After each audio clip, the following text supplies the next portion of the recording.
On the Deep Space Research Station Helix 9, the universe's most dangerous creature lived behind reinforced plasma bars. They called it Project Fenrir, a towering lupine beast with armor-hard fur, claws like vibroblades, and neon blue eyes that glowed like a dying star. Every species categorized it as a perfect killing engine, instinct wired for violence, muscles built to tear exosuits apart, and a bite force that could split a shuttle hull. But when the station captured a wounded Fenrir years ago, one person refused to fear it. Jackson Reed, human engineer, orphan, nobody special, was assigned to the creature's containment as punishment for insubordination. But Jackson never saw a monster. He saw a frightened animal whose ribs stuck from hunger and whose growls masked unbearable pain. He fed it, repaired its restraints so they didn't slice its skin, spoke to it through the bars like one speaks to a silent friend. Over months, the creature began greeting him with soft rumbles instead of threat roars. Eventually, it let Jackson place his hand against its warm nose through the energy field. He named it Asterion, after a star that refused to dim. Scientists scoffed. Commanders warned him. "It will kill you the moment you slip," his superior barked. But Jackson only smiled and answered, "You fear what you never tried to understand." He trained Asterion, not to attack, but to trust, to be gentle, to sit when he entered, to bow its massive head to check for injuries. And the beast loved him in the only way a creature born for war knew how. It protected him with absolute loyalty. Then the Raiders came. An alien mercenary faction known as the Bloodscale Clans launched a surprise ambush on Helix 9. Breach alarms screamed. Bulkheads crumpled. Firestorms erupted through the research wings. Security teams crumbled under plasma blasters and vibroaxes. In minutes, the station was lost. Command scrambled for a desperate last defense. Unleash the weapon in Cage 41 Asterion. Jackson objected. "If you release him like this, he'll see everything that moves as a threat. You'll turn his fear into war." But fear was already winning. The commander's eyes were wild. "We need a monster, Reed." Jackson was dragged from the lab as plasma bars powered down. Asterion roared, not at freedom, but in panic, searching for the one human who ever cared about him. He never found Jackson. Hours later, the surviving humans were imprisoned in the cargo hangar. The Bloodscale leader demanded a spectacle to celebrate victory. One human against the living weapon. Prove your species' strength or die. They shoved Jackson into the ruined central arena.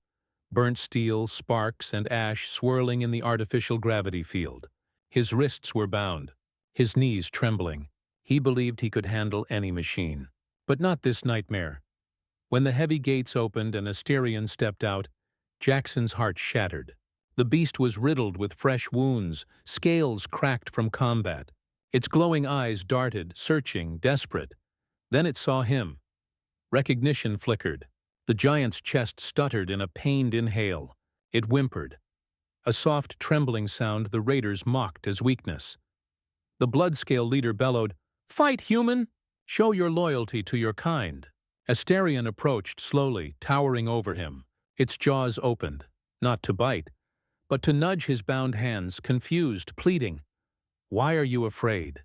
Why are we here? What did I do wrong? Do it!" A guard shouted, firing a shock bolt into Asterion's flank.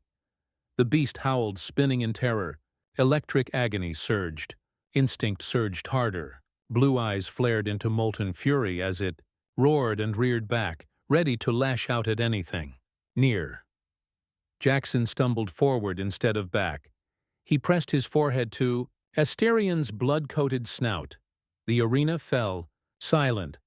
Even monsters can freeze at a touch of love. "I'm right here," Jackson whispered, voice breaking. "You're not alone." "You never were." Asterion's rage dissolved instantly. The beast lowered its head, trembling, shielding him beneath its bulk, like a living fortress. A warning growl vibrated through the floor. The Raiders panicked. "Kill the creature!" The commander barked. Plasma fire rained down. Asterion roared, in agony, in defiance.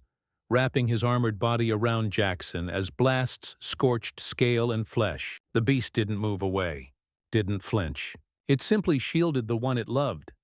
Jackson screamed, struggling against restraints. "Stop! He's protecting me!" His cries went unheard, until the restraints snapped. Asterion crushed them beneath one claw, freeing Jackson's hands. The beast nudged him upright, encouraging him to stand tall. Jackson grabbed a fallen plasma spear, not to kill Asterion, but to face the raiders. "You wanted a monster?" Jackson shouted, voice like thunder cracking open truth. "You made one. Out of fear." He pointed the spear toward the stands. "But this creature you call a weapon, he showed more humanity than any of you ever will." Asterion roared behind him, wings flaring, a titan reborn.